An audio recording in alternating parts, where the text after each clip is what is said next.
ورجلك وشاركهم في الأموال والأولاد وعدهم وما يعدهم الشيطان إلا غرورا إن عبادي ليس لك عليهم سلطان وَكَفَى بِرَبِّكَ وَكِيلًا۔ ان میں سے تو جسے بھی اپنی آواز کے ساتھ بہکا سکتا ہے بہکا لے، اور ان پر اپنے سوار اور پیادے چڑھا لا، یعنی اپنے گھڑ سوار لشکر اور پیدل لشکر کو چڑھا کر لے آ، اور اپنا ہر داؤ، ہر ترکیب اور ہر اسلحہ استعمال کر لے، اور ان کے مالوں اور اولاد میں بھی شرکت کر لے، اور تو انہیں دل بہلانے والے وعدے دے لے، یعنی ان کے برے اعمال بنا سنوار کر انہیں دکھا، اور غلط خواہشات دلا، جنت، دوزخ اور دوبارہ زندہ نہ ہونے کے وعدے دے، اور ان سے شیطان کے جتنے بھی وعدے ہوتے ہیں سب کے سب سراسر فریب ہیں۔ یقیناً میرے سچے بندوں پر تیرا کوئی قابو اور غلبہ نہیں ہوگا، تیرا رب کارسازی کرنے والا کافی ہے۔ اسی طرح بہت سی آیات میں پہلی معصیت الہی کا ذکر کیا گیا ہے۔ سب سے پہلا نافرمان ابلیس ملعون تھا۔ وہ خبیث اللہ کے سامنے تکبر اور عناد سے بھرپور جواب دیتا رہا۔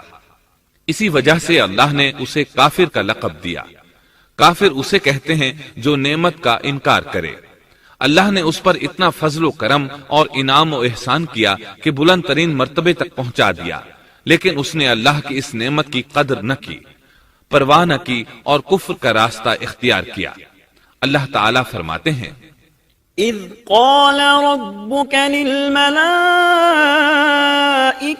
انی خالق بشرا من طین فإذا سويته ونفخت فيه من روحي فقعوا له ساجدين فسجد الملائكة كلهم أجمعون إلا إبليس استكبر وكان من الكافرين۔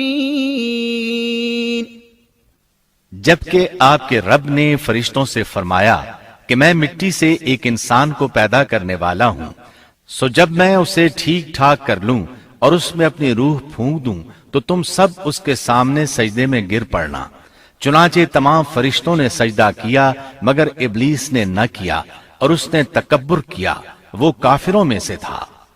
سب سے پہلا گناہ تکبر تھا، اسی لیے علماء کرام فرماتے ہیں تمام گناہوں کی جڑ تکبر اور غرور ہے۔ نبی اکرم صلی اللہ علیہ وسلم نے اپنی امت کو تکبر نہ کرنے کا سختی سے حکم فرمایا، اس کی برائی، وبال اور ہلاکت سے آگاہ فرمایا۔ آپ نے فرمایا، لا ينظر الله إلى من جر ثوبه خيلاء، اللہ اس شخص کی طرف رحمت سے دیکھے گا بھی نہیں جس نے تکبر کی بنا پر کپڑا ٹخنوں سے نیچے لٹکایا۔ اس کے علاوہ نبی صلی اللہ علیہ وسلم نے تو مطلقاً فرما دیا، لا يدخل الجنة من كان في قلبه مثقال ذرة من كبر، وہ شخص جنت میں داخل ہونے کے قابل نہیں جس کے دل میں ذرہ برابر بھی تکبر ہے۔ جو شخص اپنے کپڑے، اپنے مکان اور اپنے قبیلے پر فخر کرتا ہے اس سے اللہ کی رحمت اٹھ جاتی ہے۔ اسی لیے نبی صلی اللہ علیہ وسلم نے جب اپنے صحابہ کرام کو دیکھا کہ مہاجر صحابی انصار صحابہ کے خلاف اور انصاری صحابی مہاجرین صحابہ کے خلاف آواز لگا رہے ہیں تو آپ نے فرمایا، دعوها فإنها منتنہ، اس جاہلیت والی پکار کو چھوڑو، یہ بہت بدبودار ہے۔ برادری کی بنیاد پر لڑنا، باہم فخر کرنا برے نتائج کا ذریعہ ہے۔ گناہوں کی بنیاد بھی تکبر ہے۔ اس لیے ہر مومن کو چاہیے کہ اپنے نوکر، خادم، ملازم یا کسی بھی مسکین پر کبھی بھی فخر و غرور کا اظہار نہ کرے، کیونکہ یہی اللہ کی سب سے پہلی نافرمانی وجود میں آئی تھی۔ تکبر کا یہ ذکر ضمناً آ گیا۔ ہم پھر اپنے موضوع کی طرف لوٹتے ہیں۔ اللہ نے آدم علیہ السلام کو پیدا کیا اور انہیں عالم بنا کر ہی تخلیق کیا، یعنی جب وہ پیدا ہوئے تو جاہل نہیں تھے۔ اللہ نے آدم علیہ السلام کو فرشتوں سے بھی بڑا عالم بنا کر پیدا فرمایا۔ بے شمار احادیث میں آدم علیہ السلام کی ابتدا اور ان کے علم کا ذکر موجود ہے۔ جب اللہ نے آدم میں مکمل روح ڈال دی اور وہ اپنے پاؤں پر کھڑے ہو گئے تو اللہ نے انہیں حکم دیا، جاؤ فرشتوں کی جماعت کو السلام علیکم کہو۔ آدم اور فرشتوں کی زبان عربی تھی، یہی زبان اہل جنت کی ہے۔ آدم گئے، جا کر سلام کہا، انہوں نے جواب میں کہا وعلیکم السلام ورحمت اللہ، یعنی تجھ پر اللہ کی سلامتی اور رحمت ہو۔ اللہ نے فرمایا یہ تیرا اور تیری اولاد کا آپس میں ایک دوسرے کو تحفہ اور ہدیہ ہے۔ اللہ نے آدم علیہ السلام کو ابتدا ہی میں تمام نام سکھا دیے۔ مفسرین نے ان ناموں کے بارے میں بہت بحثیں ذکر کی ہیں۔ مضبوط موقف سیدنا عبداللہ بن عباس رضی اللہ عنہما کا ہے کہ اللہ نے آدم علیہ السلام کو ہر چیز کا نام سکھا دیا تھا۔ مثلا یہ پہاڑ ہے، یہ سمندر ہے، یہ پرندہ ہے، یہ درخت ہے وغیرہ۔ وہ آسمان اور زمین کی ہر چیز کا نام جانتے تھے۔ یہ علم کیسا تھا، انسان نے کس طرح ہر چیز کا نام پہچان لیا۔ یقیناً اللہ انسان میں یہ طاقت پیدا کر سکتا ہے کہ وہ ہر علم کا احاطہ کر سکے۔ اللہ نے آدم علیہ السلام کو ہر چیز کا نام اور اس کی صنعت اور کام بھی معلوم کرا دیا۔ آگ، لوہے، لکڑی، غرض ہر چیز کا نام اور استعمال ذہن میں ڈال دیا۔ وہ کس قدر عظیم علم سے بہرہ ہوئے، سبحان اللہ۔ بہرحال اللہ نے آدم علیہ السلام کو صرف شکل و صورت اور تخلیق ہی میں بلند مرتبہ عطا نہیں کیا تھا، بلکہ عقل و علم کے لحاظ سے بھی بلند درجے اور مقام پر فائز کیا تھا، جیسا کہ اللہ تعالیٰ فرماتے ہیں وَعَلَّمَ آدَمَ الْأَسْمَاءَ كُلَّهَا ثُمَّ عَرَضَهُمْ عَلَى الْمَلَائِكَةِ۔ اللہ نے آدم علیہ السلام کو ہر چیز کا نام سکھا دیا، پھر ان چیزوں کو فرشتوں پر پیش کیا اور فرمایا أنبئوني بأسماء هؤلاء إن كنتم صادقين۔ مجھے ان چیزوں کے نام بتاؤ اگر تم سچے ہو۔ مطلب یہ کہ تم اپنے دعوے میں کہاں تک سچے ہو۔ جب آدم کی تخلیق ہوئی تو تم نے کہا تھا اللہ جو چاہے پیدا کر لے، قسم ہے وہ ہم سے زیادہ معزز اور عالم نہیں ہوگا۔ اس دعوے میں اگر تم سچے ہو تو ذرا ان اشیاء کے نام تو بتاؤ۔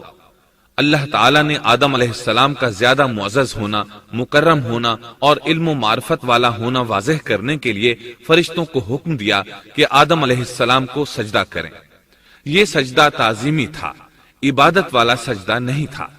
سجدہ تعظیمی پہلے وقتوں میں جائز تھا، لیکن اب حرام ہے۔ اسی لیے تو یعقوب علیہ السلام، ان کی بیوی اور 11 بیٹوں نے یوسف علیہ السلام کو سجدہ کیا تھا۔ بہرحال فرشتوں نے آدم علیہ السلام کو سجدہ کیا۔ اس سے معلوم ہو جاتا ہے کہ کون زیادہ عزت اور عظمت والا ہے۔ یقیناً آدم علیہ السلام زیادہ شرف اور منزلت کے حقدار ٹھہرے۔ جب اللہ تعالیٰ نے ان کی عزت، تکریم اور تعظیم ثابت فرما دی، تب علم و معرفت میں ان کی برتری ثابت کرنے کے لیے فرمایا اگر تم اپنے قول میں سچے ہو تو ان چیزوں کے نام بتاؤ۔ تب فرشتوں نے کہا قالوا سبحانك لا علم لنا إلا ما علمتنا إنك أنت العليم الحكيم قال يا آدم أنبئهم بأسمائهم فلما أنبأهم بأسمائهم قال ألم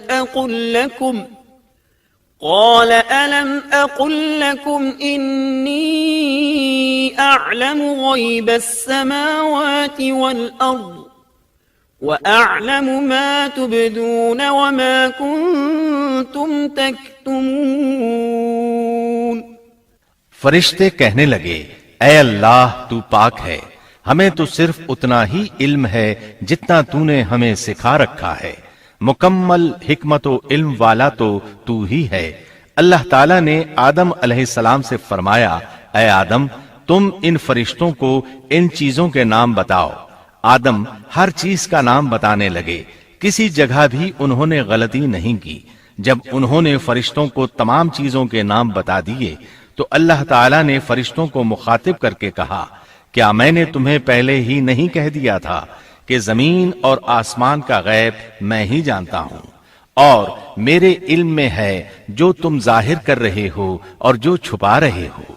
یہاں ذہن میں سوال ابھرتا ہے کہ فرشتے کیا چھپا رہے تھے؟ وہ راز والی بات یہی تھی کہ اللہ ہم سے زیادہ معزز اور عالم مخلوق پیدا نہیں کرے گا۔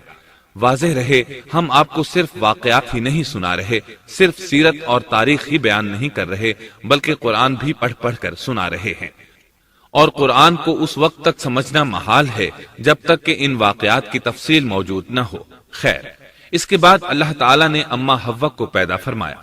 انہیں آدم علیہ السلام کے فوراً بعد پیدا نہیں فرمایا، بلکہ آدم علیہ السلام نے کافی عرصہ جنت میں تنہا بسر کیا، اور حدیث میں ہے کہ وہ وحشت محسوس کرتے تھے، تنہائی کو شدت سے محسوس کرنے لگے تھے۔ آخر کار ایک روز جب وہ سو رہے تھے تو اللہ تعالیٰ نے ان کی بائیں پسلی سے اما حوا علیہ السلام کو پیدا فرمایا اور آدم علیہ السلام کا ہم سفر بنا دیا۔ اللہ فرماتے ہیں، يا أيها الناس اتقوا ربكم الذي خلقكم من نفس واحدة وخلق منها زوجها۔ اے لوگو، اپنے اس پروردگار سے ڈر جاؤ جس نے تم سب کو ایک ہی جان سے پیدا کر ڈالا، اور اس جان یعنی آدم علیہ السلام سے ان کی بیوی کو پیدا کیا۔ آدم علیہ السلام کے وجود ہی سے حوا کا وجود بنایا گیا، وہ کوئی الگ مخلوق نہیں تھی۔ جب آدم علیہ السلام بیدار ہوئے تو انہوں نے اپنے قریب ایک عورت کو بیٹھے دیکھا۔ پوچھنے لگے، تم کون ہو؟ حوا علیہ السلام نے کہا، عورت۔ آدم علیہ السلام نے پھر پوچھا، تجھے کس لیے پیدا کیا گیا ہے؟ وہ بولی، آپ کے لیے، تاکہ آپ مجھ سے سکون اور انس حاصل کریں۔ جب فرشتوں نے آدم علیہ السلام کو ایک عورت سے باتیں کرتے دیکھا تو کہنے لگے، اب ایک اور نئی مخلوق پیدا کی گئی ہے۔ آدم علیہ السلام نے ان مخلوقات کا نام تو بتا دیا تھا جو مشہور و معروف تھیں، ان کا نام پوچھنا چاہیے۔ انہوں نے آدم علیہ السلام سے سوال کیا، انہوں نے فوراً جواب دیا، حوا، اس لیے کہ اللہ نے تو آپ کو ہر چیز کا نام سکھا دیا تھا۔ فرشتوں نے کہا، ان کا نام حوا کیوں رکھا گیا ہے؟ آدم علیہ السلام نے جواب دیا، اس لیے کہ اسے ایک زندہ چیز سے پیدا کیا گیا ہے، حیات کی نسبت سے حوا نام رکھا گیا۔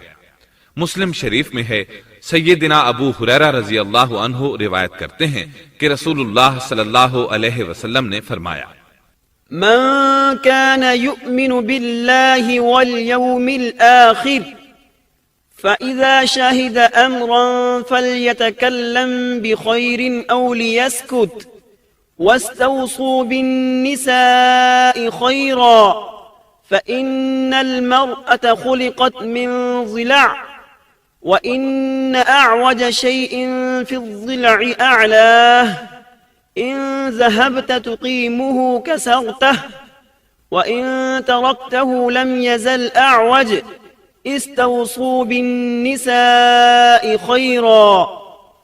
جو شخص اللہ اور آخرت کے دن پر ایمان رکھتا ہے، جب وہ کسی معاملے کے لیے حاضر ہو تو بھلائی والی بات کرے یا خاموش رہے، اور عورتوں کے بارے میں بھلائی کی وصیت حاصل کر لو، یعنی ان کے ساتھ اچھا سلوک کرو، کیونکہ عورت پسلی سے پیدا کی گئی ہے، اور پسلی میں زیادہ ٹیڑھا حصہ اوپر والا حصہ ہوتا ہے۔ اگر تم اس کو سیدھا کرنا چاہو گے تو توڑ ڈالو گے، اور اگر اس کو چھوڑ دو گے تو وہ اسی طرح ہمیشہ ٹیڑھی رہے گی۔ عورتوں کے بارے میں بھلائی کی وصیت حاصل کر لو۔ مطلب یہ کہ اسی حالت میں گزر بسر کرو، عورتوں کے بارے میں بھلائی کی وصیت حاصل کر لو۔